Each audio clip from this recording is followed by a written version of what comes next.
오늘은 룻기 소고 6편입니다.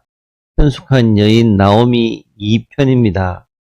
룻은 시어머니의 영향을 받아 자기 백성을 떠나서 자기 신 바알 아세라 그모스를 떠나서 여호와 하나님을 믿고자 시어머니와 함께 출발했습니다. 나오미는 룻의 신앙적 멘토라 봐도 되겠죠.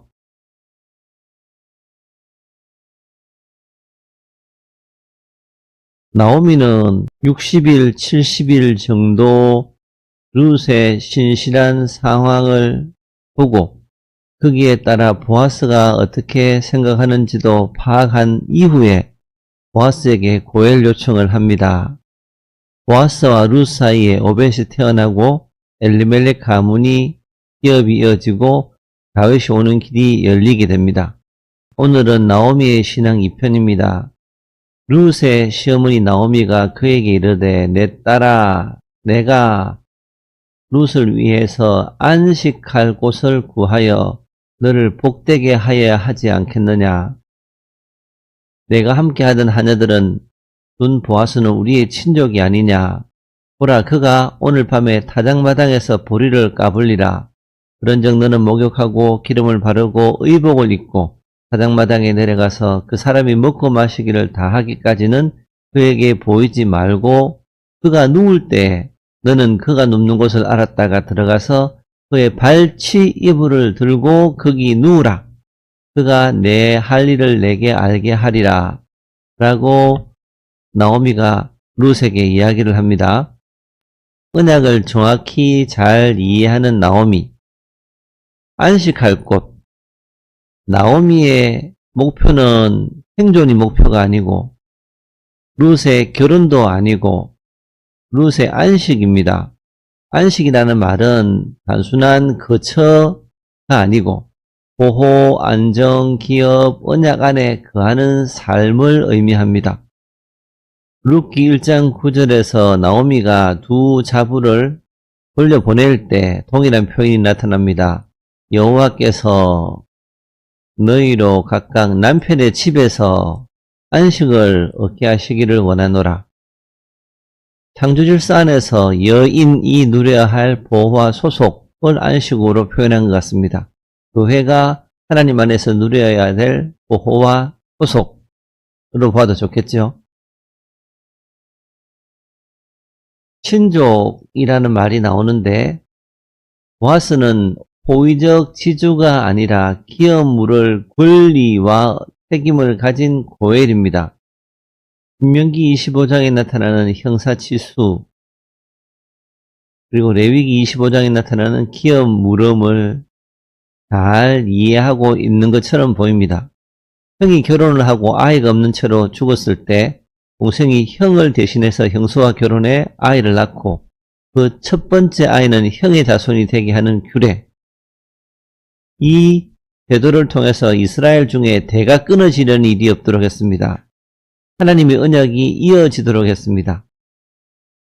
기업, 땅의 회복, 후손의 회복, 이름의 보존이라는 언약적 의무를 정확하게 나오미는 인식을 했습니다.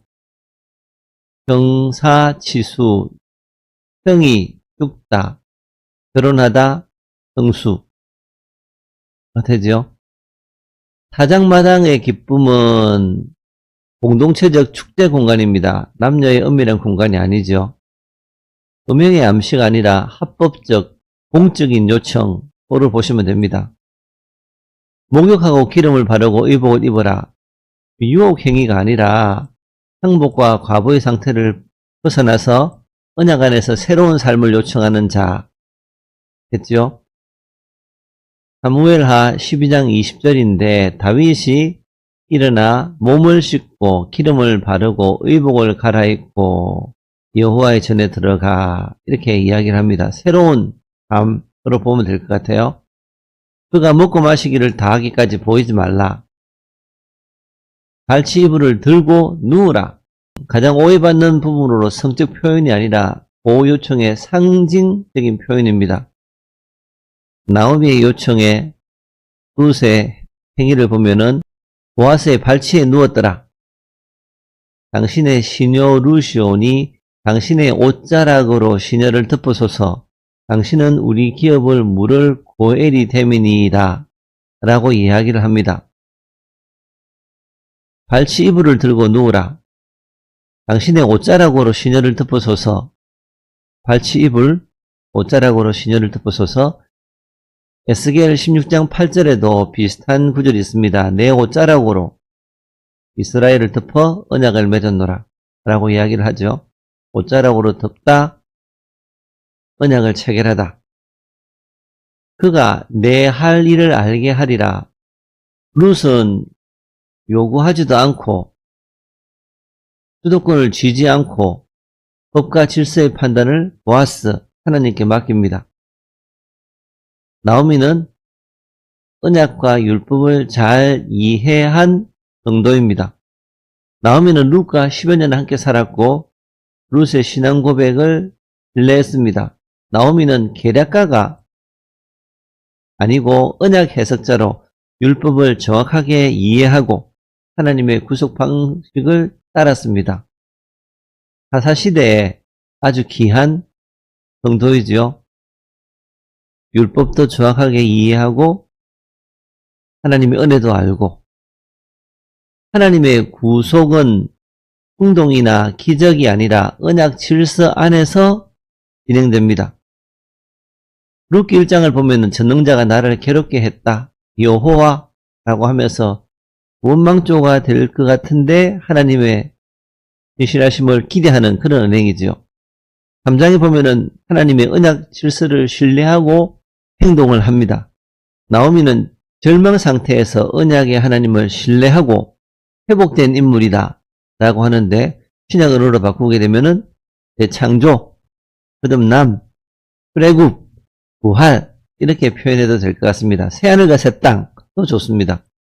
나오미의 말은 위험한 계략, 한번 해보자 던지는 것이 아니라 율법과 은혜를 동시에 이해한 언약적 지혜이고 룻은 자신을 던지지 않고 언약의 하나님께 맡겼고 보아스는 충동이 아니라 의로운 행동을 했습니다.